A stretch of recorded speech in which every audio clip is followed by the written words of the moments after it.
Waduh, ada yang lagi panas nih. Wapres Gibran udah kasih kode keras. Kok malah dicuekin? TNI nih ceritanya lagi rebel sama arahan pemerintah atau gimana nih, guys? Jadi gini, kasus penyiraman air keras aktivis Andri Yunus kan lagi disorot habis-habisan. Koalisi sipil teriak, "Woi, harusnya peradilan umum." Pak Wapres juga udah minta hakim ad hoc biar transparan. Puspom TNI malah tetap mau sekolah di peradilan militer sendiri. Emang boleh se-eksklusif itu? Katanya sih biar nggak ada konflik kepentingan. Tapi kok ini jadinya kayak dapur sendiri, masak sendiri, makan sendiri. Ya makin nggak ketahuan dong bumbunya apa. Koalisi sipil bilang, kalau TNI tetap nekat, ini namanya pembangkangan. Waduh, berani banget ya? Apa memang prinsip equality before the law cuma slogan pajangan di dinding kantor doang? Bukan buat dipraktekin? Menurut kalian, ini TNI lagi ngetes mental Wapres? Atau emang merasa kebal hukum? Tulis di kolom komentar. Biar kita bisa berdebat sampai lebaran kuda. Jangan lupa share. Jangan sampai kena takedown karena terlalu jujur. Jadi kasus Andri Yunus bukan hanya kekerasan terhadap Andri Yunus, tetapi kekerasan terhadap kita semua dalam bentuk teror, itu yang diinginkan. Nah, kondisi ini sebenarnya nggak bisa dilihat sebagai persoalan individual lagi itu. Artinya ada soal struktur dan sistem di dalam militer yang bermasalah dan berdampak terhadap terjadinya kekerasan. Nah, saya mau bilang, kalau kasus Andri Yunus, presiden tidak berani membawa kasus ini ke peradilan umum, maka saya mau bilang adalah berarti presiden sedang membiarkan kejahatan itu terjadi. Dengan kata lain kita bisa katakan bahwa presiden mengiyakan impunitas itu terjadi. Dalam perspektif HAM, pembiaran adalah kejahatan itu sendiri. Tapi kalau presidennya tampil ke depan berdasarkan pasal 65 Undang-Undang TNI 34 2004, maka kasus Andri Yunus dibawa ke peradilan umum, selesai. Nggak ada perdebatan tuh. TNI, Panglima TNI pasti juga akan mengikuti arahan presiden. Enaknya jadi atasan, pas ada prestasi foto paling depan, pas ada kasus penyiraman air keras, rantai komandonya mendadak putus. Emangnya kabel chargeran? Bisa putus nyambung gitu? Ketua Sentra Inisiatif, Al-Araf minta kasus Andri Yunus jangan cuma berhenti di 4 orang lapangan saja. Karena menurutnya, nggak ada operasi intelijen yang kerja tanpa struktural atau komando yang jelas. Bayangin, 4 pelaku itu nggak punya kepentingan apa-apa sama Andri. Motifnya baru ketemu kalau kita bicara soal state terrorism, karena Andri vokal banget soal reformasi TNI. Jadi, ini murni masalah komando atau oknum yang kebablasan. Al-Araf tegas, pengungkapan harus sampai ke Kepala Bais, Panglima TNI, sampai Menhan. Rakyat nunggu. Berani nggak institusi ini tanggung jawab secara jantan? Aduh, habis ini admin kayaknya bakal diajak ngopi nih sama abang-abang bakso bawah HT. Menurut kalian gimana? Rantai komandonya beneran putus? Atau emang sengaja nggak mau tanggung jawab kayak yang udah-udah? Lagi-lagi, seragam loreng merasa kebal hukum setelah menghilangkan nyawa sipil di Lawe Sigala-gala. Joshua Marpaung dibantai di depan mata, dikeroyok seperti binatang. Tapi apa balasannya? Cuma 3 bulan penjara. Ini gila. Maling ayam saja bisa dikurung setahun.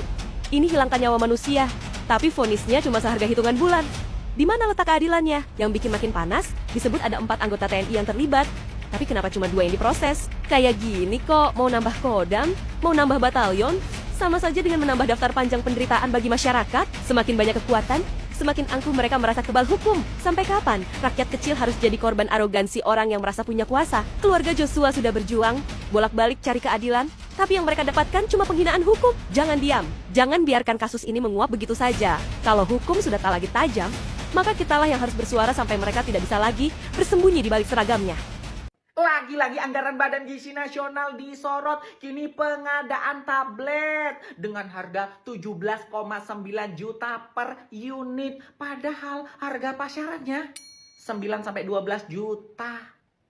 Dan mengalokasikan anggaran 500 miliar untuk beli tablet tersebut. Wow. Ini namanya pemborosan anggaran. Ya ampun. Ini sudah terang-terangan loh korupsinya. Kenapa nggak dilirik oleh penegak hukum? Mungkin ya dilindungi ya. Gimana ini Pak Presiden Prabowo?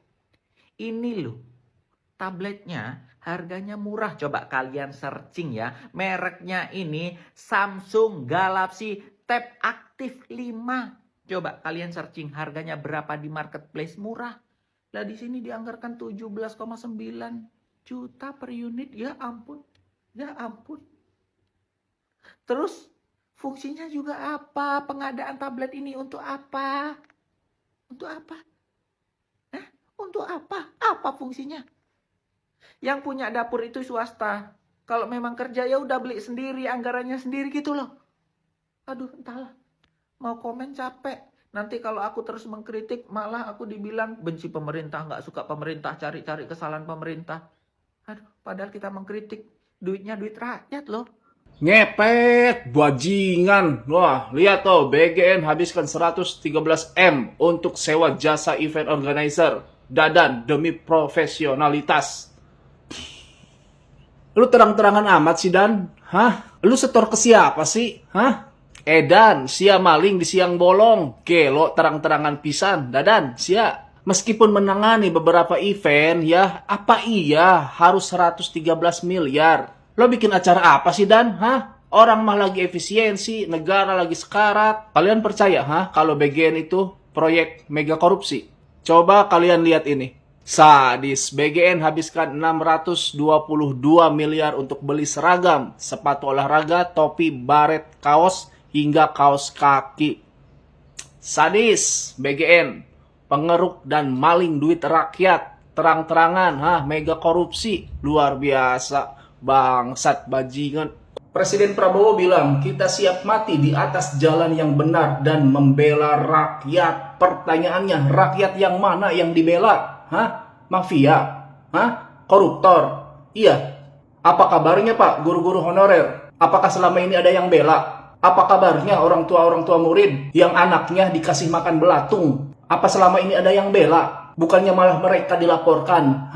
Perusahaan sawit yang membuat Sumatera hancur, siapa dalangnya? Apakah selama ini ada pembelaan terhadap rakyat-rakyat Sumatera itu? Apa kabar sekolah-sekolah kita di pelosok, Pak? Masih banyak tuh sekolah yang lantainya masih tanah, yang temboknya masih kayu, yang muridnya nyampe nggak kebeli sepatu-sepatu acan. Rakyat yang mana yang Bapak bela? Apa kabar sama suara kami yang dibungkam, yang disiram air keras, yang diteror? Guru honorer gaji masih 200 ribu, 250 ribu. Apakah Bapak bela? Saya selalu bilang, ya Pak, coba Bapak buka kolom komentar. Karena itu isinya aduan rakyat semua. Segala program kaos kaki harganya 6,9 miliar. Koruptor yang Bapak bela.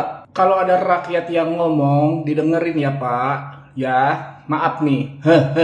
Ampun dah. Nggak ada yang enak, nggak ada yang nyuruh jadi presiden. Siapa yang nyuruh jadi presiden? Kami paham, Bapak, ya, meskipun usia udah nggak lagi muda, tapi tolong ambisinya jangan terlalu tinggi. Itu program banyak yang mandek. Kopdes merah putih aja rugi tuh pergerai. Belum MBG tuh, jajan mulu MBG. Baru 2 tahun, Pak, ngejabat. Ya, jangan ngeluh mulu. Lagian saya yakin yang bikin Bapak pusing itu adalah laporan dari antek-antek Bapak. Coba kalau Bapak dengerin keluhan rakyat, ya langsung dengerin. Biar kita bantu benahi satu-satu. Makanya kerja jangan hanya terima laporan. Ya, percuma punya sosial media kalau nggak pernah dibaca kolom komentarnya. Coba baca itu isinya aduan rakyat semua. Kalau yang didengerinnya menteri lagi, mana bisa. Orang laporannya juga asal semua. Saya ngomong gini bukan apa-apa, Pak. Ya, saya gedek, saya kasihan sama Bapak. Udah mah jadi presiden itu berat, ya udah mah usia udah nggak lagi muda. Banyak mulu, sering mulu dibohongin. Jangan mau dibohongin. Kalau pekerjaan Bapak mau enteng, ya ganti menteri-menterinya tuh. Cari yang bener. Segala ahli serangga, makanya diberi jabatan ahli gizi. Coba pikir, haruh, ampun. Makin panas. Jenderal Tandio buka suara soal kenyataan pahit di tubuh TNI. Kasat cuma boneka geng Solo, bukan sekadar gosip. Sumber terpercaya membocorkan kalau Wapangti sudah tidak tahan lagi. Tegas sekali pernyataannya. Kasat Jenderal Maruli bukanlah pemimpin merdeka. Ternyata, Maruli ini cuma bidak catur di dalam geng Solo. Lingkaran kekuasaan yang isinya itu-itu saja. Yang di belakangnya berdiri Sang Lord. Semua gerak-gerik Kasat sudah dikontrol komando geng Solo. Kursi jabatan TNI sekarang jadi ajang sandiwara. Bukan lagi buat menjaga kedaulatan negara. Miris. Kalau Kasat saja bisa disetir, apa kabar nasib rakyat kecil nanti yang merasa TNI masih berdaulat? Coba kasih argumennya di kolom komentar.